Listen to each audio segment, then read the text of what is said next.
Friends, మనం ఈ video ద్వారా ఆర్థిక సంఘాలు, కేంద్ర ఆర్థిక సంఘం మరియు రాష్ట్ర ఆర్థిక సంఘాలు ఆంధ్రప్రదేశ్లో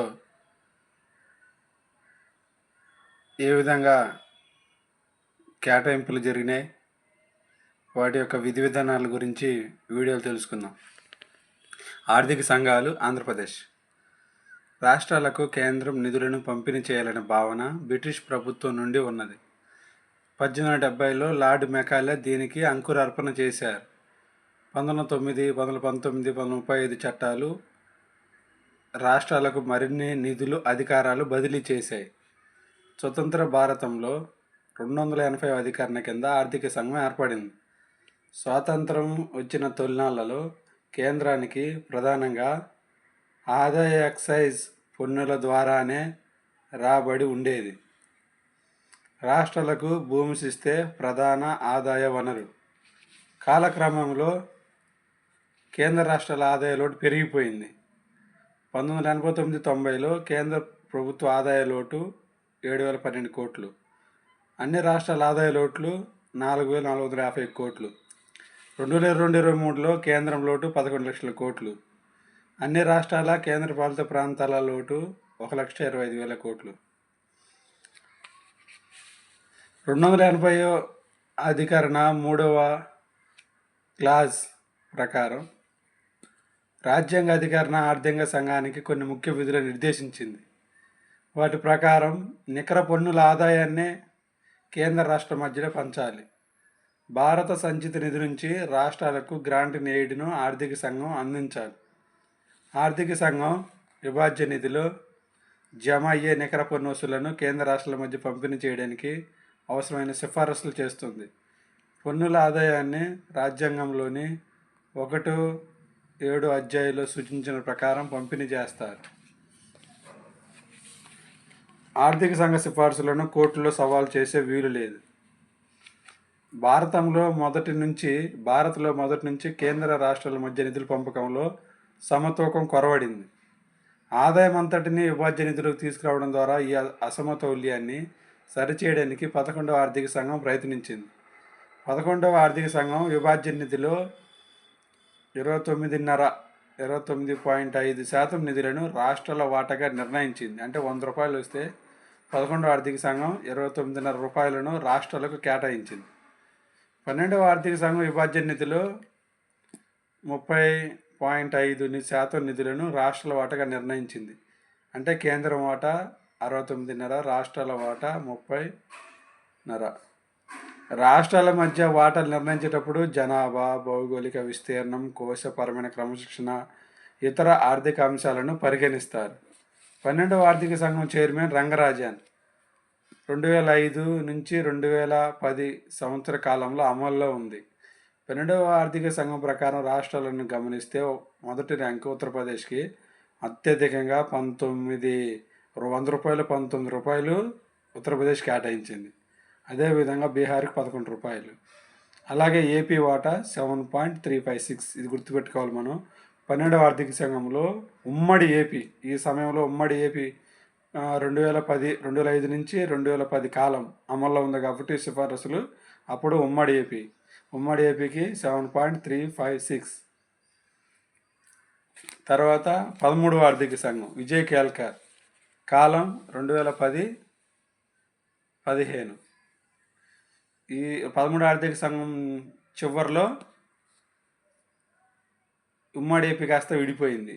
కేంద్రం వాటా 68%, రాష్ట్రాల వాటా 32%. రాష్ట్రాల మధ్య వాటా నిర్ణయించినప్పుడు 4 అంశాలను పరిగణిస్తారు. ఒకటి జనాభా. 1971 జనగణన ప్రకారం 25% జనాభాకి. విస్తీర్ణం 10%. కోశపరమైన క్రమశిక్షణ 17.5%. ఇతర ఆర్థిక అంశాలు 47.5%. అదేవిధంగా ఇతర ఆర్థిక అంశాలలో భాగంగా జిఎస్డిపి వృద్ధి రేటు, తలసరి ఆదాయ వృద్ధి రేటు, పేదరికం, నిరుద్యోగం, ప్రాంతీయ అసమానతలు మొదలైనవి వాటిని పరిగణిస్తారు. జనాభా విస్తీర్ణం అధికంగా ఉండే ఆర్థిక అంశాలలో బలహీన రాష్ట్రాలకు అధిక నిధులు లభిస్తాయి. 13వ ఆర్థిక సంఘం ప్రకారం రాష్ట్రాల కేటాయింపులు. మొదటిది యూపీ ఉత్తరప్రదేశ్ 19.67%, ఆంధ్రప్రదేశ్ 6.937. అంతకుముందు 12వ ఆర్థిక సంఘం కేటాయించినప్పుడు ఏపీకు 7.356, అంటే 12వ ఆర్థిక సంఘం పోల్చితే 13వ ఆర్థిక సంఘంలో ఉమ్మడి ఆంధ్రప్రదేశ్ వాటా తగ్గిపోయింది. తర్వాత చివరిలో సిక్కిం 0.23. 12వ ఆర్థిక సంఘం ఏపీకు 7.356 వాటా కేటాయిస్తే 13వ ఆర్థిక సంఘం 6.937 కేటాయించింది. అనగా కేటాయింపులు తగ్గినట్లు గమనించాలి. దీనికి గల కారణం రాష్ట్రం వేగంగా అభివృద్ధిని సాధించుట. 14వ ఆర్థిక సంఘం 2015 నుంచి 20 మధ్య కాలంలో అంచనా వేసిన 14వ ఆర్థిక సంఘం చైర్మన్ డాక్టర్ వైవి రెడ్డి 2015 నుంచి 20 మధ్యకాలంలో అంచనా వేసిన కేంద్ర పన్ను రాబడులు 39 లక్షల కోట్లు. Base year 2014-15. ఏప్రిల్ 2015 నుండి మార్చ్ 2020 వరకు సిఫార్సు అమల్లో ఉంటాయి. కేంద్రం వాటా 58%, రాష్ట్రాల వాటా 12%. అత్యధికంగా నిధులు కేటాయింపు జరిగింది 42%. అంటే ఇప్పటి వరకు అదే రాష్ట్రాల వాటా ఎక్కువగా ₹100 ₹42 రాష్ట్రాలు కేటాయించండి అని సిఫారసు చేసింది. రాష్ట్రాలు కేంద్ర ప్రభుత్వంపై ఆధారపడడం తగ్గించి తమకు కేటాయించిన అధిక నిధులతో సత్వర పురోగతి సాధించవచ్చు. రాష్ట్రాల మధ్య పంపకాలను 5 అంశాల ఆధారంగా పరిగణించారు. అంతకుముందు 4 అంశాల ఆధారంగా 13వ ఆర్థిక సంఘం 4 అంశాల ఆధారంగా పరిగణిస్తే 14వ ఆర్థిక సంఘం 5 అంశాల ఆధారంగా లెక్కించింది. జనాభా 17.5%. జనాభా 1971 నుంచి 2011 మధ్య పెరుగుదల 10% భారం. భౌగోళిక విస్తీర్ణం 15%. అడవుల విస్తీర్ణం 14వ ఆర్థిక సంఘంలో కొత్తగా యాడ్ అయింది, అంతకుముందు లేదు. అడవుల విస్తీర్ణం అంటే పర్యావరణం పరిరక్షించాలి, రాష్ట్రాలు ఆ విధంగా కృషి చేయాలి.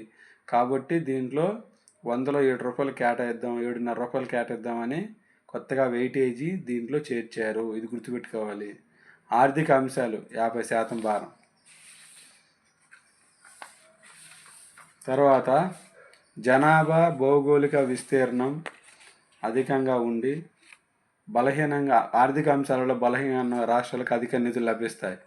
అనగా వెనుకబడిన పెద్ద రాష్ట్రాలకు అధిక ప్రయోజనం కలుగుతుంది. వేగంగా అభివృద్ధి వైపు పురోగమిస్తున్న రాష్ట్రాలకు నిధులు కేటాయింపులు తగ్గుతాయి.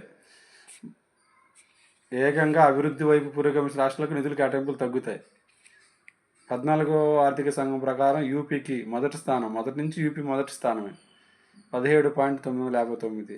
ఆంధ్రప్రదేశ్కు 9వ స్థానం. ఇప్పుడు విభజిత ఏపీకి 4.305.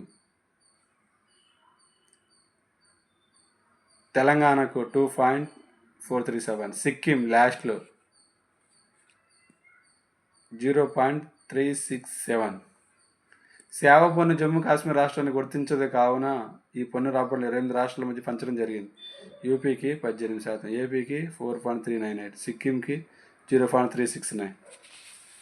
ఆంధ్రప్రదేశ్ విభజన అనంతరం లోటు బడ్జెట్ను సమస్య ఎదుర్కొంది. కాబట్టి ప్రతి సంవత్సరం గ్రాంట్ రూపంలో వరుసగా మొత్తం 5 సంవత్సరాల్లో కలిపి లోటు భర్తీకి 22,113 కోట్లు గ్రాంట్గా సిఫారసు చేసింది. 14వ ఆర్థిక సంఘం ఆంధ్రప్రదేశ్కు రెవెన్యూ లోటు గ్రాంటు 22,113 కోట్లు కేటాయించింది. మొత్తం 5 సంవత్సరాలలో ఆంధ్రప్రదేశ్కు కేంద్ర రాబడుల నుండి 1,69,969 కోట్లు లభిస్తాయని చెప్పింది. ఆంధ్రప్రదేశ్ ప్రకృతి వైపరీత్య నివారణకు 2,429 కోట్లు కేటాయించింది 14వ ఆర్థిక సంఘం. 14వ ఆర్థిక సంఘం పర్యావరణ పరిరక్షణలో భాగంగా మొదటిసారి అడవుల విస్తీర్ణ అంశాన్ని పరిగణించింది. దీనివలన అడవుల విస్తీర్ణ అధికారుల రాష్ట్రాలు ప్రయోజనం పొందుతాయి. ఏపీ సహా 11 రాష్ట్రాలకు రెవెన్యూ లోటు అంచనా వేసింది. ఏపీలోని స్థానిక స్వపరిపాలన సంస్థలకు 8,650 కోట్లు కేటాయించింది 14వ ఆర్థిక సంఘం. ఇదంతా. తర్వాత 15వ ఆర్థిక సంఘం 2017 నవంబర్లో ఎన్కే సింగ్ అధ్యక్షతన 15వ ఆర్థిక సంఘం నియమించారు. సభ్యులు అజయ్ నారాయణ, అశోక్ లాగిరి, అనూప్ సింగ్, రమేష్ చంద్, పార్ట్ టైం సభ్యుడు సెక్రటరీ అరవింద్ మెహతా. 2017లో ఈ ఆర్థిక సంఘాన్ని నియమించినప్పుడు వీరి సిఫార్సులు 2025 వరకు అమల్లో ఉంటాయని పేర్కొన్నారు. కానీ పాలనాపరమైన అంశాల వలన ఆర్థిక సంఘం పూర్తిస్థాయి నివేదికను సమర్పించలేదు. 2020-21 సంవత్సరానికి అమలులో ఉండే విధంగా 1 సంవత్సర కాల పరిమితి గల సిఫార్సులు అందించాను. అంటే 2020-21 1 సంవత్సరానికి తాత్కాలిక కేటాయింపు చేసింది. దానిలో భాగంగా పన్ను రాబడుల కేంద్రం వాటా 59%, రాష్ట్రాల వాటా 41%. అంటే కేంద్రం ఇది ఏమీ మార్చలేదు. ఇక్కడ 42% ఉండేది అంతకుముందు, అక్కడ 58% ఉండేది. కేంద్రం వాటా 59% అయింది, 41%. ఈ 1% కూడా జమ్మూ కాశ్మీర్ కేంద్రపాలిత ప్రాంతం అయింది కాబట్టి కేంద్రానికి షిఫ్ట్ అయింది 1%. రాష్ట్రాల పంపకాలను 6 అంశాల ప్రాతిపదికన భార సగటు విధానం లెక్కించారు. 14వ ఆర్థిక సంఘం 5 అంశాలనే పరిగణించింది. 15వ ఆర్థిక సంఘం 6 అంశాలు ప్రాతిపదికన తీసుకుంది. అదేమిటంటే ఆదాయ అంతరం, ఇన్కమ్ డిస్టెన్స్ 45%, 2011 జనాభా 15%, విస్తీర్ణం 15%, అడవులు పర్యావరణం 10%, demographic performance criteria 12.5%, tax efforts and fiscal efforts 2.5. Income distance అనగా అత్యధిక తలసరి ఆదాయం గల రాష్ట్రంతో ప్రతి రాష్ట్ర ఆదాయాన్ని పోల్చుతారు. దీని ద్వారా ఆదాయ అసమానతలు లెక్కించవచ్చు. అధిక ఆదాయ వ్యత్యాసం గల రాష్ట్రాలకు అధిక నిధులు లభిస్తాయి. తర్వాత డెమోగ్రఫిక్ పర్ఫార్మెన్స్ క్రైటీరియా అనగా 1971 నుండి జనాభా నియంత్రణలో మెరుగైన ఫలితాలు సాధించిన రాష్ట్రాలకు అదనంగా నిధులు లభించే సదుపాయం. ట్యాక్స్ ఎఫర్ట్స్ అనగా పన్ను రాబడులను సమర్థవంతంగా పెంచుకునే రాష్ట్రాలు. దీని ప్రకారం యూపీ 17.931%, బీహార్ 10.61%, ఆంధ్రప్రదేశ్ 4.311%. అంతకుముందు 4.300 దాకా ఉండేది, ఇప్పుడు 4.1 అయిపోయింది. 14వ ఆర్థిక సంఘం 15 ఆర్థిక సంఘానికి ఆంధ్రప్రదేశ్కి తగ్గిపోయింది. తెలంగాణకు 2.133%. లాస్ట్లో గోవా 0.386, 29. 14వ ఆర్థిక సంఘం కేటాయింపుతో పోల్చితే ఏపీ, తెలంగాణకు కేటాయింపులు తగ్గినాయి. గ్రాంట్స్ 14 రాష్ట్రాలకు 2020-21 సంవత్సర బడ్జెట్ రెవెన్యూ లోడ్ భర్తీ చేయుటకు 74,340 కోట్లు కేటాయించింది. అందులో కేరళకు 15,000 కోట్లు దక్కితే ఏపీకి 5,897 కోట్లు దక్కాయి. 14వ ఆర్థిక సంఘంలో రెవెన్యూ లోటు భర్తీకి 5 సంవత్సరాలు 22,113 కోట్లు దక్కితే 15వ ఆర్థిక సంఘంలో 1 సంవత్సరానికి రెవెన్యూ లోటు గ్రాంట్కి 5,897 కోట్లు దక్కింది. 15వ ఆర్థిక సంఘం పూర్తి స్థాయి నివేదిక 2021 ఫిబ్రవరి 1వ తారీఖున 2021-26కు గాను 5 సంవత్సరాల కాల పరిమితి కలిగిన నివేదికను రాష్ట్రపతి ద్వారా పార్లమెంటుకు సమర్పించారు. తాత్కాలిక నివేదికలో ఎంత కేటాయింపులు చేశారో పూర్తి స్థాయిలో కూడా అదే కేటాయింపు. అంటే కేంద్రం వాటా 59%, రాష్ట్రాల వాటా 41%. పంపకాలు కూడా 6 అంశాల ప్రాతిపదికన కేటాయించారు. ఇందాక 6 అంశాలు మనం చూసాం కదా, 6 అంశాలు. యూపీ 17.939%, ఏపీకి 4.047 తగ్గిపోయింది. తాత్కాలిక కేటాయింపు కంటే తగ్గిపోయింది. చివరిలో గోవా 0.386. 15వ ఆర్థిక సంఘం మొదటి నివేదికతో పోలిస్తే ఆంధ్రప్రదేశ్, తెలంగాణకు కేటాయింపులు తగ్గిపోయినాయి. తర్వాత గ్రాంట్లు మొత్తం 15వ ఆర్థిక సంఘం పూర్తి స్థాయి నివేదికలో అన్ని రాష్ట్రాలకు 5 సంవత్సరాలకు గ్రాంట్లు 10,33,602 కోట్లు కేటాయించింది. అందులో రెవెన్యూ లోటు గ్రాంటు 2,94,000 కోట్లు, సెక్టర్ స్పెసిఫిక్ గ్రాంట్స్ 1,29,000 కోట్లు, స్టేట్ స్పెసిఫిక్ గ్రాంట్స్ 49,599 కోట్లు, లోకల్ బాడీస్కి 4,36,367 కోట్లు, డిజాస్టర్ మేనేజ్మెంట్కి 1,02,600 కోట్లు. ఇది మొత్తం కలిపి 5 సంవత్సరాలకు గాను 10,33,692 కోట్లు కేటాయించింది.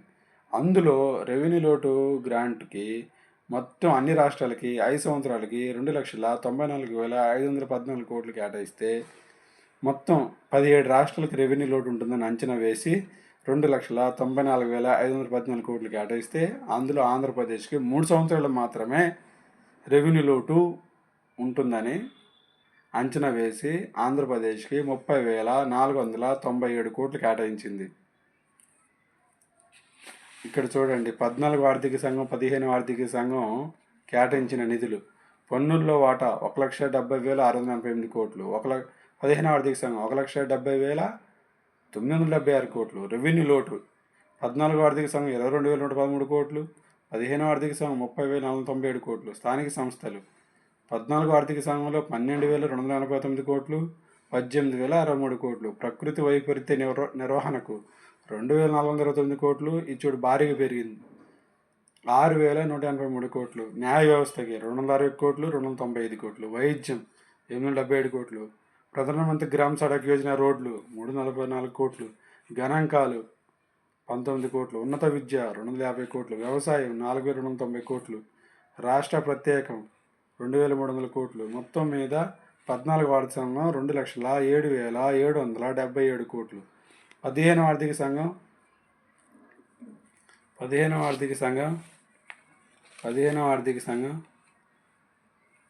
2,34,103 కోట్లు 15 ఆర్థిక సంఘం ద్వారా ఆంధ్ర రాష్ట్రానికి దక్కాయి. ఇతర ఆర్థిక అంశాలు చూద్దాం. 14 ఆర్థిక సంఘం పోల్చితే రాష్ట్రానికి కేటాయింపులు. 14 ఆర్థిక సంఘం రాష్ట్రానికి కేటాయించింది 4.305.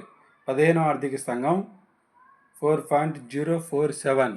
15 ఆర్థిక సంఘం తాత్కాలికంలో 4.111. తగ్గడానికి ప్రధాన కారణం ఏంటంటే 2011 జనాభా లెక్కను పరిగణించడం వలన ఆంధ్రప్రదేశ్కి తగ్గిపోయింది. ఏపీకి రెవెన్యూ లోటును 3 సంవత్సరాలకి అంచనా వేశారు. 2021-22లో 17,257 కోట్లు కేటాయించారు. 2022-23లో 10,549 కోట్లు కేటాయించారు. 2023-24లో 2,697 కోట్లు గ్రాంట్ రూపం లభించాయి. 2024-25 సంవత్సరం రెవెన్యూ మిగిలి ఉంటుందని అంచనా వేసింది, అందుకే లేదు. రాష్ట్ర ఆర్థిక సంఘం గురించి కూడా క్లుప్తంగా కొద్దిసేపు నేర్చుకుందాం. ఆర్టికల్ 243I ప్రకారం రాష్ట్ర గవర్నర్ ప్రతి 5 సంవత్సరాలకు ఒక్కొక్కసారి రాష్ట్ర ఆర్థిక సంఘంను నియమించాలి. 73వ రాజ్యాంగ సవరణ ద్వారా ఈ ఆర్టికల్ను రాజ్యాంగంలో చేర్చారు. రాష్ట్ర ఆర్థిక సంఘం విధులు: రాష్ట్ర పన్నులు, సుంకాలు, పన్నేతర రాబడులలో రాష్ట్ర ప్రభుత్వం మరియు స్థానిక స్వపరిపాలన సంస్థలకు మధ్య పంపకాలను నిర్ణయించాలి. స్థానిక స్వపరిపాలన సంస్థలు విధించు పన్నులు, సుంకాలు, ఫీజులు, టోల్ మొదలైన వాటిపై సిఫార్సులు అందించాలి. పంచాయతీలు ఆర్థిక స్థోమతను మెరుగుపరచడానికి సిఫార్సులు చేయాలి. రాష్ట్ర సంఘటిత నిధి నుండి పంచాయతీల గ్రాంట్ల జారీపై విధి విధానాలు రూపొందించాలి. ఆర్టికల్ 243Y ప్రకారం మున్సిపాలిటీకి సంబంధించిన అంశాలపై కూడా ఆర్థిక సంఘం సిఫార్సులు చేస్తుంది. 1994లో మొదటి ఆర్థిక సంఘంను ప్రొఫెసర్ లక్ష్మణస్వామి చైర్మన్గా నియమించారు. 1998లో రెండవ ఆర్థిక సంఘం, 2004లో మూడవ ఆర్థిక సంఘం, 2015లో నాలుగవ ఆర్థిక సంఘం చైర్మన్గా ప్రొఫెసర్ కాంతారావును నియమించారు. 2023లో ఐదవ ఆర్థిక సంఘం చైర్మన్గా ప్రొఫెసర్ రత్నకుమారి, సభ్యులుగా ప్రసాదరావు, పద్మారావు, కృపారావులను రాష్ట్ర ప్రభుత్వం నియమించింది. Okay, thank you friends.